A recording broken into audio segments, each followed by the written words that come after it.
मेरे पूरे जिस्म में दर्द हो रहा है, पूरा जिस्म अकड़ रहा है। आह! कम से कम अब तो मुक्ति मिल जाए। कोई तो बुलाओ डॉक्टर को। पुष्पा कहते हुए बोल रही थी। शांत हो जाओ माँ, लो मुँह खोलो, दवा पिलानी है। मंजू बोली, मेरी बच्ची, अब समय आ गया है, मैं नहीं बचूंगी। कहते हुए पुष्पा ने गिलास लगभग छीनते हुए पकड़ा और दवा एकदम गटक ली। मंजू को लगा कि माँ के जिस्म में चेतना आ रही है और वे सही हो जाएगी। वैसे भी पहले भी कई बार ऐसा ही कुछ हुआ था। अभी वह सोच ही रही थी कि गिलास के गिरने की आवाज आई और उसकी माँ पुष्पा का शरीर एक और लुढ़क गया। माँ, माँ उठो, बात करो मुझसे, आँखें खोलो। ना, पर माँ तो जा चुकी थी। दूर, बहुत दूर कमरे में सन्नाटा छा गया था। अगर कोई विलाप कर रहा था तो वह थी मंजू। रोते हुए उसने अपने पति को सूचना दी और वहीं बैठ गई। माँ के ठाव शरीर को पत्थर बनी ताकती रही। रात के 1:30 बजे हैं। सब काम सुबह होंगे, कहकर भाई भाभी अपने कमरे की तरफ चल दिए। वह बार बार माँ को छूकर देखती, उम्मीद लिए कि शायद वापस आ जाएगी। वे फिर सबकी शिकायत करेगी। उससे कितना दुखी जीवन था उसकी माँ पुष्पा का। मंजू ने जब से होश संभाला, हमेशा का माँ रोते ही देखा।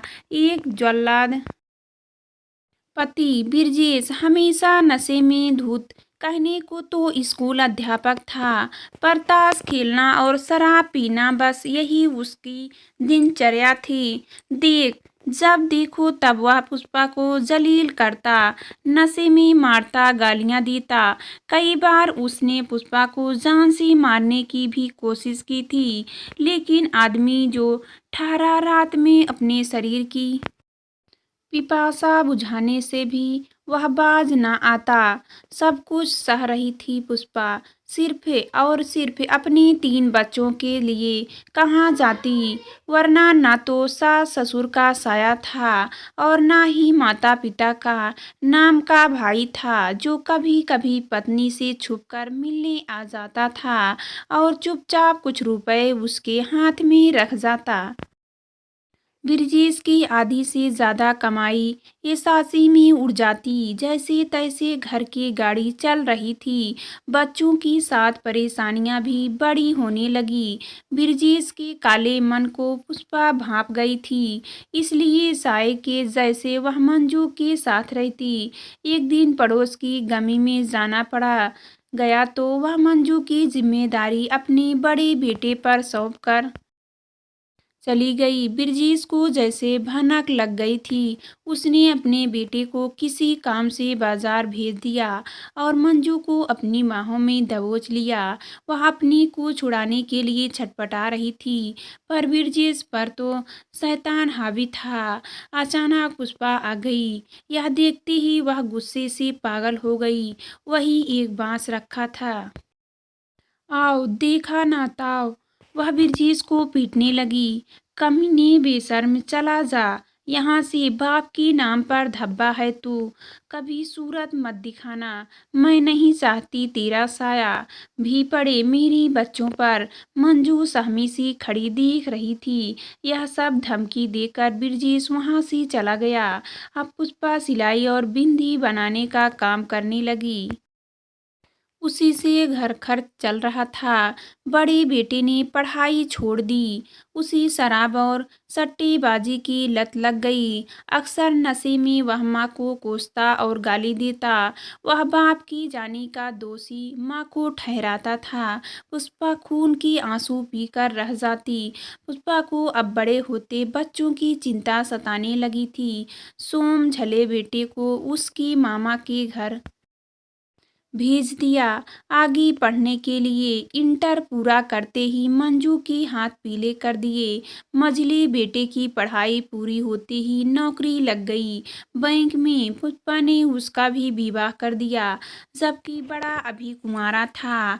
आशा के विपरीत मझली बेटे की बहू ने सबकी जिम्मेदारियों से बचने के लिए अलग घर बसाने की पेशकश की और शहर से बाहर चली गई, फिर कभी नहीं आई। कितनी बार पुष्पा ने उसे बुलाना चाहा, पर उसे नहीं आना था, सो नहीं आई। टूट चुकी थी पुष्पा। अब बड़े बेटे की जिम्मेदारी से निपटने के लिए उसका भी विवाह कर दिया। इसी बीच ब्रजेश को कैंसर हो गया। दर दर भटकते अब उसे घर की याद आई थी। पुष्पा को याद करता हुआ किसी तरह पहुंच ही गया उसके पास। अपने आखिरी दिनों में उसने अपने किए की कई बार पुष्पा से क्षमा मांगी। पुष्पा ने उसे घर में रुकने की इजाज़त तो दे दी, पर दिल में माफ़ नहीं कर पाई। अब घर एक जंग का मैदान हो गया था। पुष्पा कुछ भी कहती, बहू दाना पानी लेकर चढ़ जाती। आखिरकार एक दिन ब्रजेश ने इस दुनिया से विदा ली। धीरे धीरे गमों को पीते हुए पुष्पा भी बिस्तर से लग गई। उसके पैर बेकार हो चुके थे। बहू उसकी कोई भी जिम्मेदारी नहीं लेना चाहती थी। उल्टा आए दिन अपना हिस्सा मांगती। पुष्पा के पास आकर कुछ था तो यही एक मकान, जहां अब सब वह जिंदगी की बाकी बचे दिन काट रही थी। सबकी नज़र उस मकान पर थी। शायद पुष्पा की आंख बंद होने का इंतजार था। पुष्पा ने एक आया सुनीता लगा ली थी। वही उसके सब काम नहलाना धुलाना आदि करती थी। आए दिन पुष्पा मंजू को फोन करके उसके घर के सदस्यों की शिकायत करती। मंजू जब भी भाभी को समझाना चाहती, वह टकासा जवाब देती।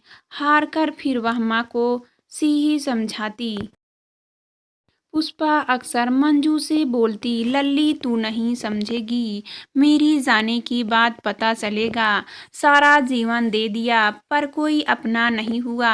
यह दुनिया पैसे की है, मुझे कोई नहीं पूछता। सारे दिन गफलत में पड़ी रहती।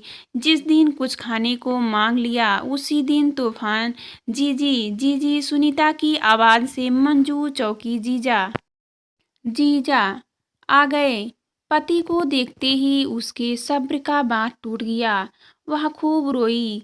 इतने में सुनीता ने एक पत्र उसके पति को देते हुए कहा, अम्मा लिख गई है, कह रही थी मेरी बात मंजू को देना। शायद पुष्पा को अपने आखिरी समय का एहसास हो गया था। मंजू ने पत्र पति के हाथ से ले लिया। आंसू पोंछते हुए पत्र पढ़ने लगी। मंजू बेटी, तू दुनिया की सबसे अच्छी बेटी है। तूने मेरी बहुत सेवा की। मेरी ये विनीत है कि मेरे बाद मेरा कार्यक्रम संबंधी काम एक दिन में ही पूरा कर देना। जिन बहू बेटों के पास जीते जी मेरे लिए समय नहीं था, उनकी बाद में भी परेशान होने की ज़रूरत नहीं। पिछले महीने ही तू मेरे लिए कपड़े लाई थी, वे सब बांट देना।